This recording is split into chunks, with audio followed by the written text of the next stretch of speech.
Senator from Maryland. Yes, unanimous consent that the quorum call be dispensed with. Without objection. Mr. President, I yes unanimous consent that the period for morning business be extended until 4 p.m. with the time equally divided between the two leaders or their designees, with senators permitted to speak up to 10 minutes each. Without objection. Mr. President, I suggest the absence of quorum. Clerk will call the roll. Mr. Akaka.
A number of amendments have been offered to the small business legislation that's pending on the Senate floor, many of them unrelated to the bill.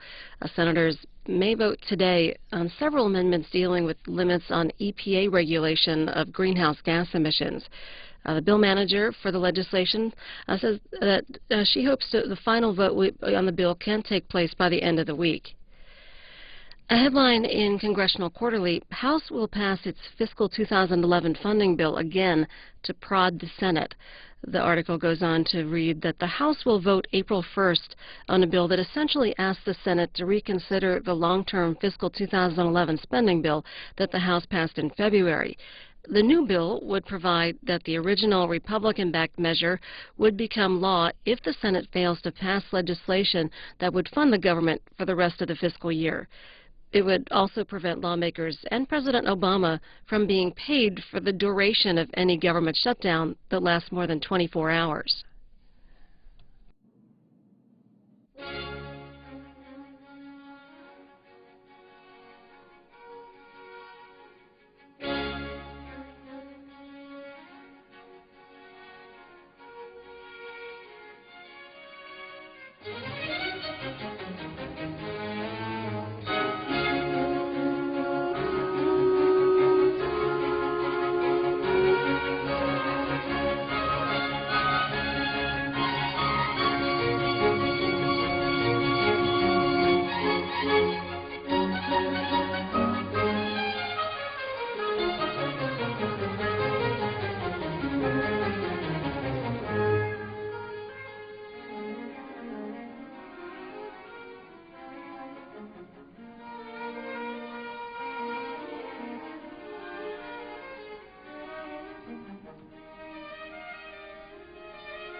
On the other side of the Capitol, the House is considering a bill sponsored by Speaker John Boehner that reauthorizes Washington, D.C.'s school voucher program.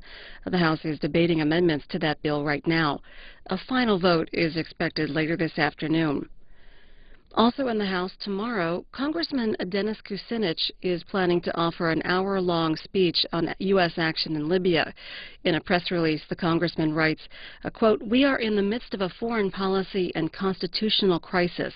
The administration has committed our nation to a war against Libya in violation of the Constitution of the United States." That's in a press release from Congressman Kucinich.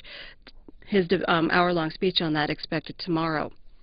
The Associated Press reports that a new survey of chief executives says a majority of America's largest companies plan to increase hiring in the next 6 months, and more than 90% expect sales to rise. The Business Roundtable says 52% of its members plan to step up hiring. That's the largest portion for the group since it began surveying its members 9 years ago. The trade group represents CEOs from the nation's 200 largest companies.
The Radio and Television Correspondents Association will host its 67th annual dinner tonight.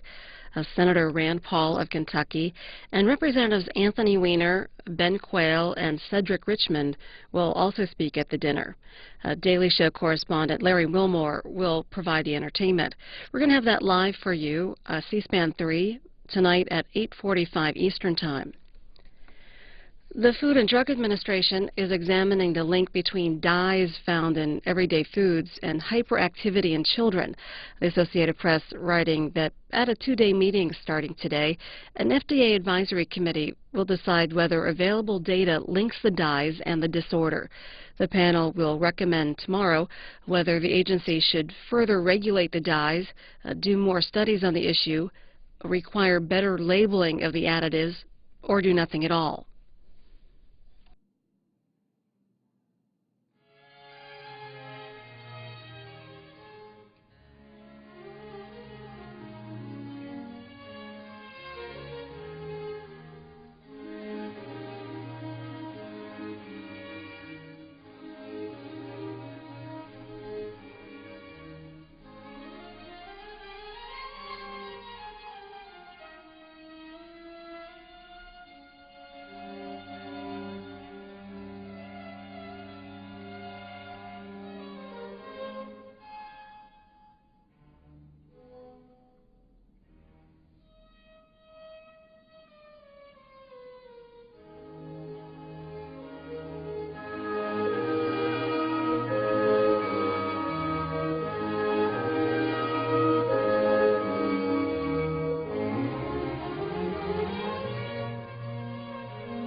Majority Leader.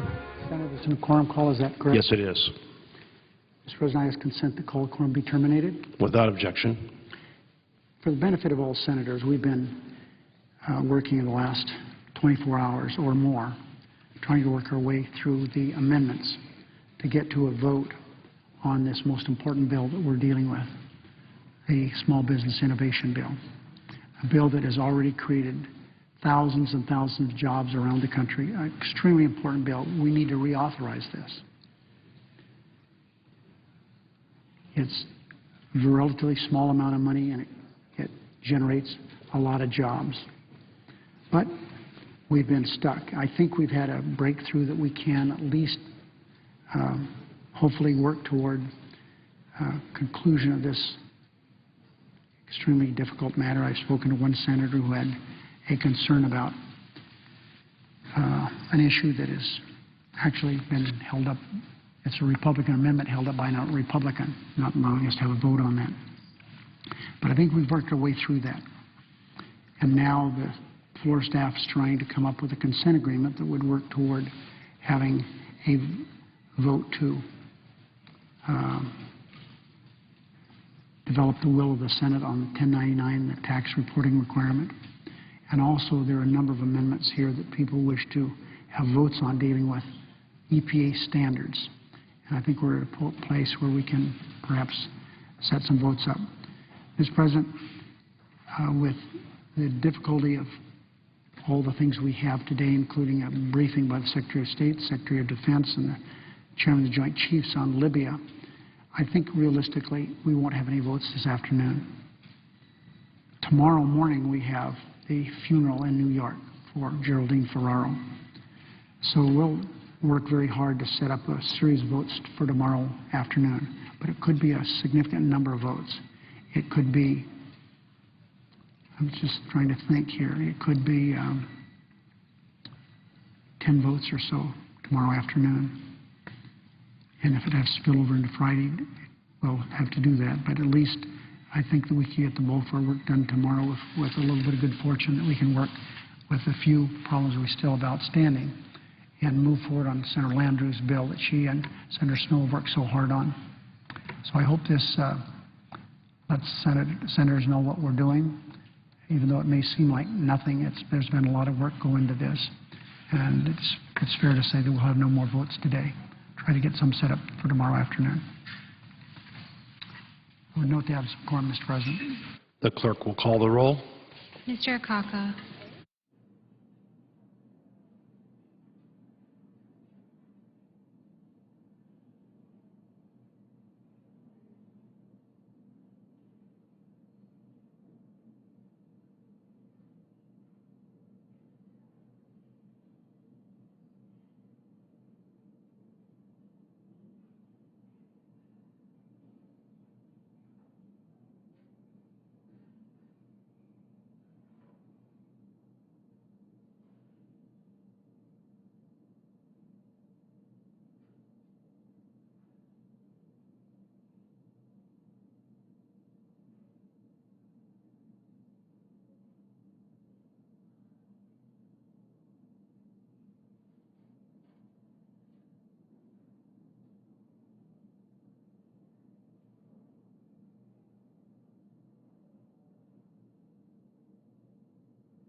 The Senator Morrow. I ask that the calling reform be suspended. Without objection. Mr. President, often I come to the United States Senate to talk about alternative energy. Most of the time it's about biofuels. Sometimes it's about wind because I'm the author of the wind energy tax credit. Sometimes to speak about it. Hardly ever do I come to the floor to talk about it in regard to the attempt to amend a certain bill on the floor. I come for that purpose now, and I come to express my strong opposition to an amendment number 220 that has been filed at the desk by Senator Coburn. And I don't find any fault with the issue that Senator Coburn raises, only when it is raised. And I sense from some of his arguments and press releases that it's raised to bring up the issue of energy and what energy should be subsidized or not subsidized, or whether any energy ought to be subsidized. And also maybe to point out some things that are wrong with the tax code. And I can't find any fault with any of those motives. I only find fault with, let's say, in the sense of this is being brought up to show that there's some things that are wrong with the tax code and the tax code ought to be reformed. Yes. If anybody said that the tax code was a perfect piece of work, they'd think, well, you've been in Washington too long. And you don't exercise good judgment. You're not in the real world. And so I think it's perfectly legitimate to bring up issues about the tax code, but in the sense of reform of the tax code, not as an isolated amendment to some other bill, for the simple reason that if you do that, with our complexity of our tax code, reforming in that way, every senator attempting to do that would be growing a long gray beard for the years it would take to do it piecemeal. But hopefully we can get it done sometime in the context of tax reform and tax simplification and flat tax or fair tax, and also with the corporation tax, and also the motive of bringing up things about subsidies for energy. Perfectly legitimate subject to bring up, but it ought to be brought up in the context of national energy policy, because I believe Senator Coburn is just like me. He feels that if you're going to have a growing economy, you've got to have a growth in the use of energy, except for possible conservation. If you're going to do more for more people, you're going to have an increase in the use of energy. So it's in that vein that I state my opposition to the Coburn amendment.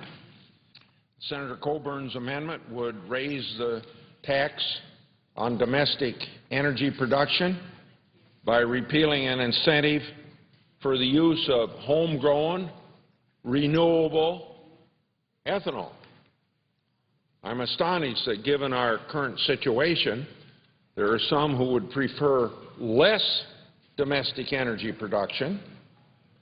You know, with conflicts in the Middle East and crude oil over $100 a barrel, we should be on the same side. And I've always considered myself on the same side as Senator Coburn on energy issues. We should all be on the side of more domestically produced energy. And that would be nuclear energy, it would be alternative energy, it would be drill here and drill now. Because the tremendous cost of America's dependence on foreign oil has never been more clear than when you have the conflicts and the revolutions going on in oil-producing regions of the world now, the Middle East and Northern Africa. So we have this threat, and in light of that threat, we should have an energy policy that I would say, quote, unquote, all of the above. You don't pick and choose. I support drilling here and drilling now. I support renewable energy.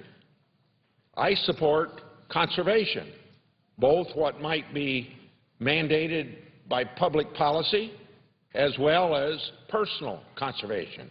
And I think people that know me know that I have a reputation for conservation for several reasons. Maybe energy conservation, but it also leaves more money in your pocket. And I also support nuclear energy. So I believe it's very counterproductive for senators from big oil country to single out energy that comes from American agriculture, renewable energy, homegrown energy, not imported. Now, I didn't pick this fight. I support energy from all sources. I support traditional oil and gas and more of it from here. I held 21 meetings in 20 different counties, Monday through Thursday, last week's recess. And there wasn't a one of them that didn't say, how come we aren't making more use of our own energy? They didn't say that we import $730 million a day of oil. But I told them, and it emphasized their point. Why ship $730 million every day overseas to parts of the world where they use the money to train terrorists to kill us? And, of course, American taxpayers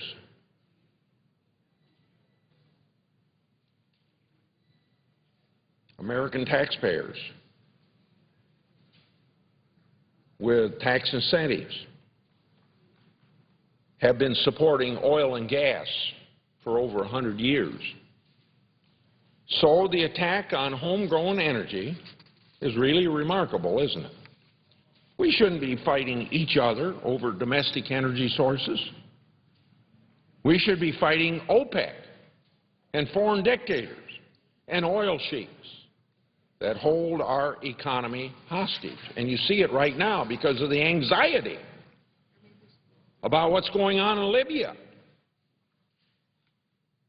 Raising the price of gasoline 75 or 80 cents. The author of the amendment has argued that the production of clean, homegrown ethanol is fiscally irresponsible. It's important to remember that the incentive exists to help producers of ethanol to compete with the oil industry. Or you're so often here in this town, we've got to have a level playing field. And remember, the oil industry has been well supported by the Federal Treasury for more than a century. Oil was discovered in 1859. I don't know how many years later there were tax incentives for the production of oil, but it's been a long, long time. President Obama, in his budget request for 2012, has advocated repealing a dozen or so subsidies to big oil. He's argued that a century-old industry no longer needs tax breaks.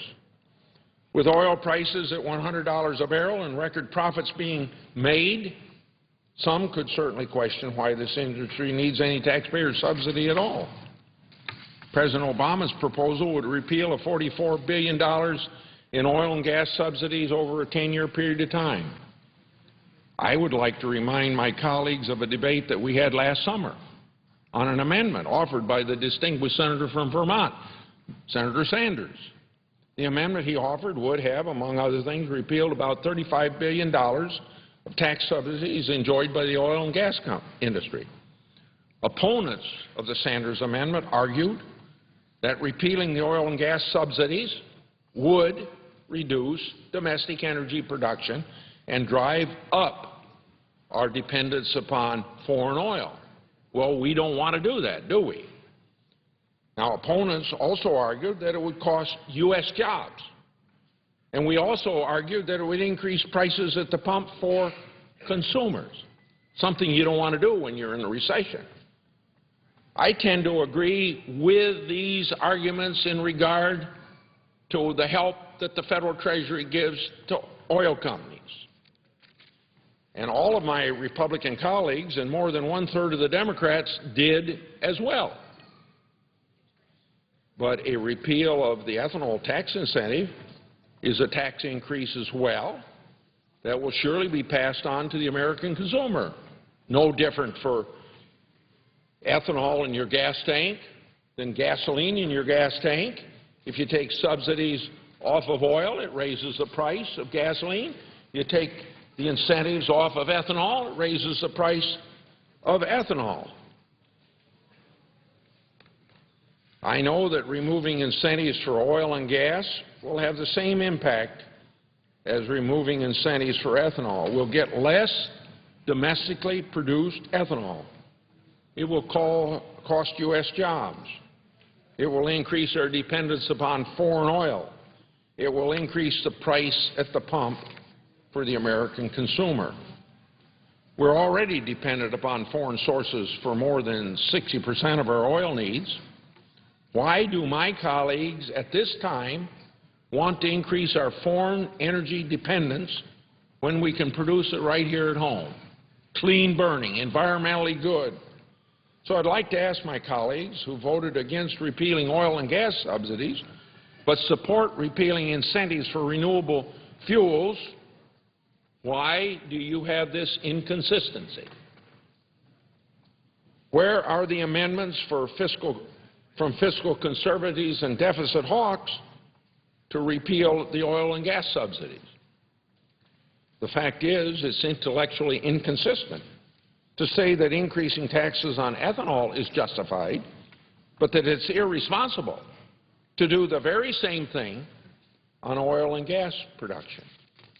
If tax incentives lead to more domestic energy production and good-paying jobs, why are only incentives for oil and gas so important in accomplishing that goal?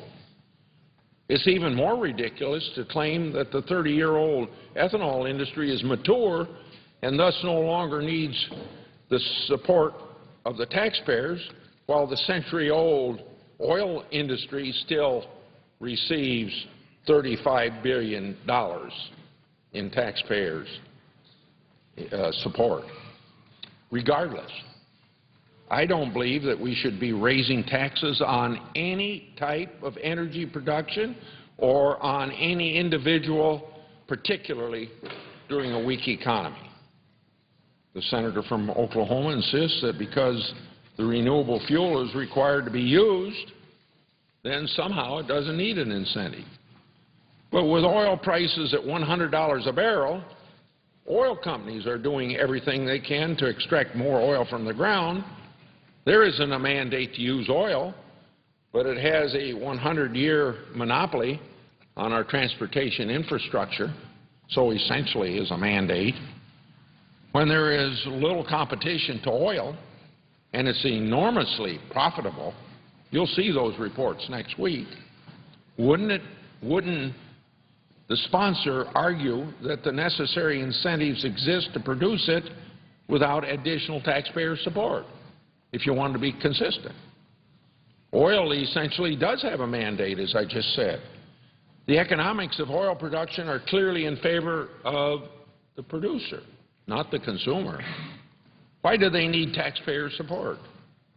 It's also important to understand the hidden costs of our dependence upon foreign oil. We had a peer review paper published in 2010 concluding that, quote, 27, somewhere, well, let me say parenthetically, and then I'll quote, somewhere between $27 and $130 billion is the leeway. Quote, 27 to $138 billion is spent annually by the U.S. military for protection of Middle East maritime oil transit routes and oil infrastructure, with an average of $84 billion a year, end of quote. This is an $84 billion in American Treasury money spent on the defense of shipping lanes to quench our thirst for foreign oil. It's not reflected in the price at the pump. It's a hidden cost, and that hidden cost is paid by the very same people that support the military, the American taxpayers.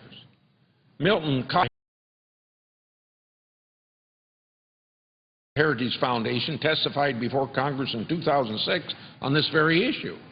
He testified that the hidden costs of imported oil is equivalent to adding $8.35 to the price of a gallon of gasoline from the Persian Gulf.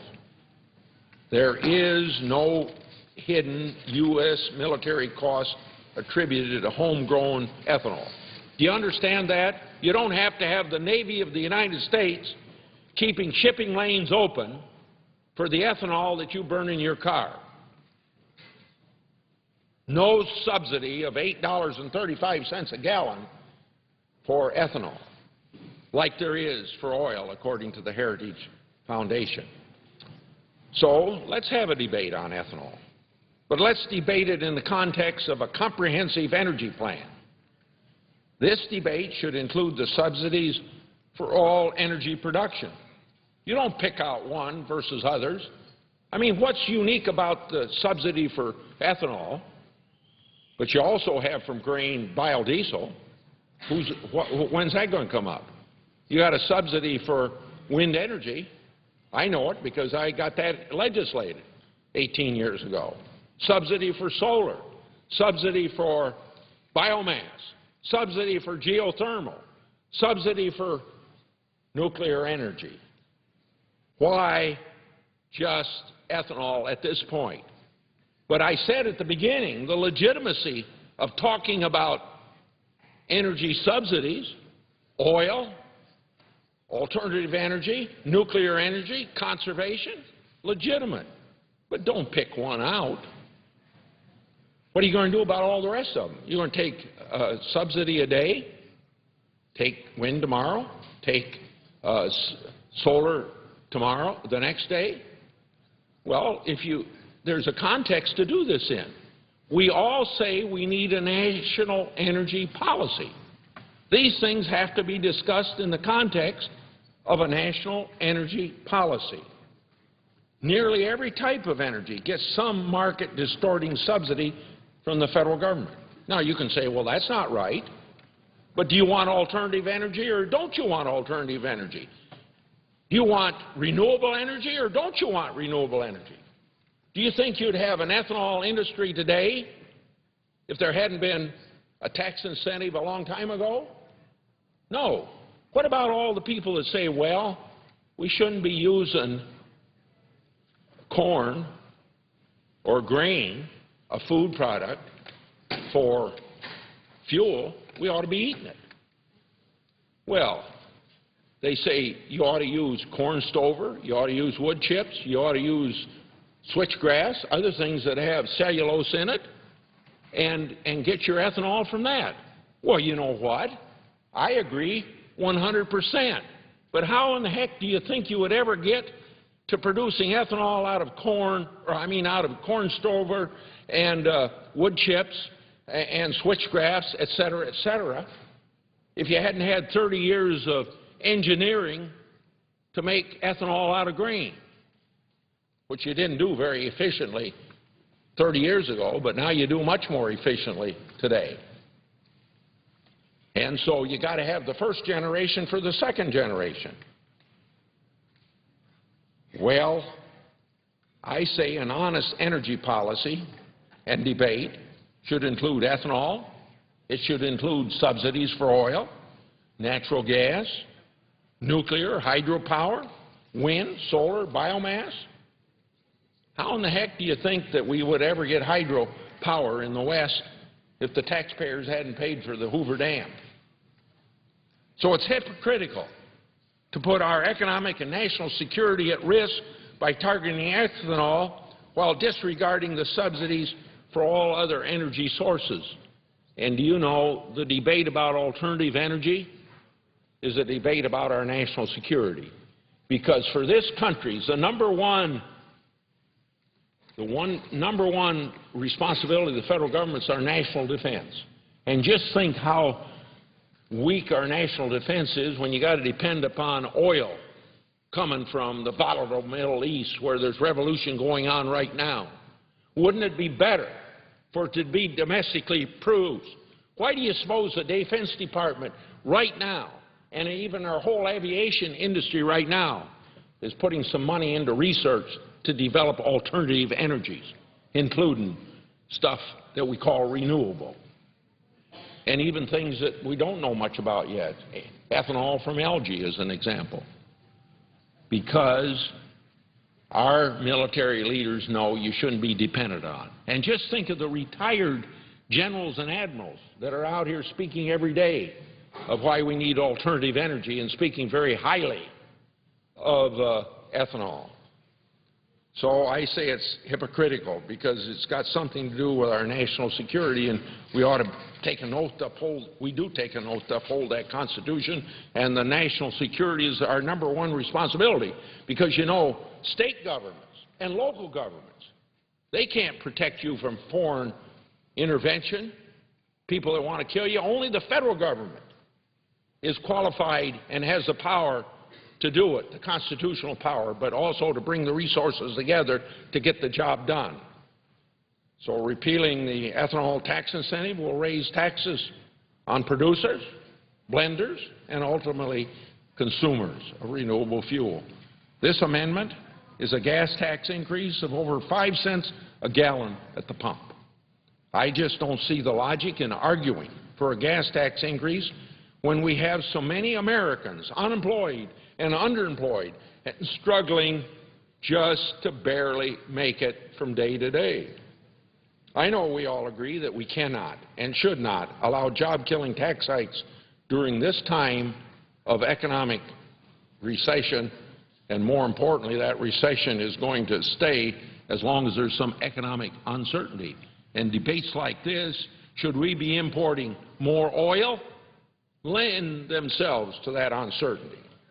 Unfortunately, those members who have called for ending the ethanol incentive have directly contradicted this pledge of not having tax hikes because a lapse in credit will raise taxes, cost over 100,000 U.S. jobs at a time of near 9% unemployment, and increase our dependence upon foreign oil.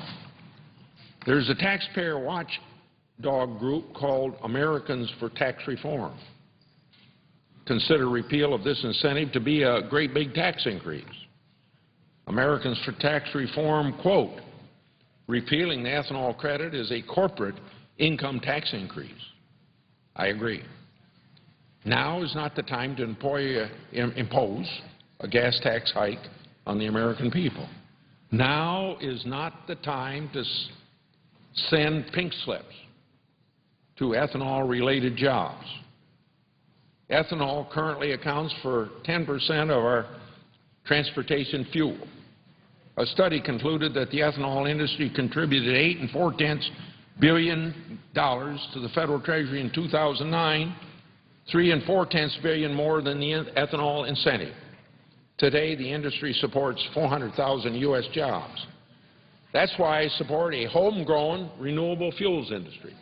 I'd like to conclude by asking my colleagues, if we allowed the tax incentive to elapse, from where would we import an additional 10% of our oil? Because there's a policy in this Congress, don't drill in the United States. Import it. The President was in Brazil last week, I believe it was, saying, you know, President of Brazil, you ought to drill off the shore of Brazil because we want to import oil from you. At the very same time, we're slow at issuing permits so we can drill our own oil off of our own shore, particularly in the Gulf of Mexico. But where are we going to go? Are we going to go to the Middle Eastern oil sheiks, send more hundreds of billions of dollars over there every day to give them money to train terrorists to kill us? Or we want to get it from Hugo Chavez, who every day is saying something about how he hates America.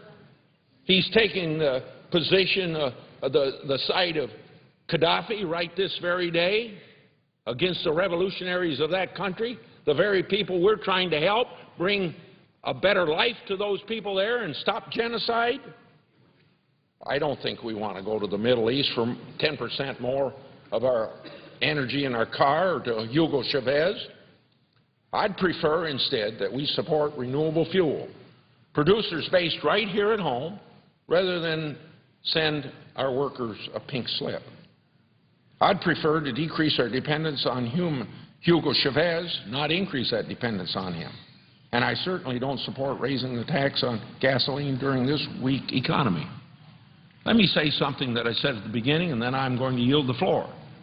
And that is that there's a context to talk about this. There's nothing illegitimate about anybody bringing up any tax incentive anytime they want to about or any law that's on the books, because they ought to be reviewed from time to time. But when it comes to energy policy, at a time of $4 gas, at a time of anxiety about what's going on in Libya, at a time when we all know that people in this country want a national energy policy, it ought to be talked about in the context of energy legislation. And you should talk about subsidy as a generic subject, not just picking out ethanol or any other one, just like some people here would like to pick out the subsidy for oil and end it like the President has suggested in his budget.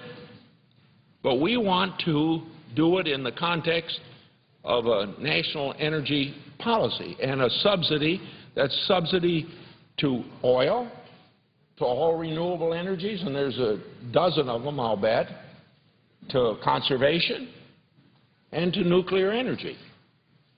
Let's emphasize nuclear energy. You know, when you're talking about a subsidy, do you think we'd have a single nuclear plant in the United States if 60 years ago the federal government, this Congress, hadn't passed the Price-Anderson Act to set up federal support for it, indirect or direct, whatever it was? It took that to get it going. And we had to reinstitute that in 2005, or we still wouldn't be considering any nuclear plants. So you do it in the context of a national energy policy. You do it in the context of subsidies on all sorts of energy, not just one of them. And if you're doing it for tax reform purposes, then it's got to be done in the context of overall tax reform.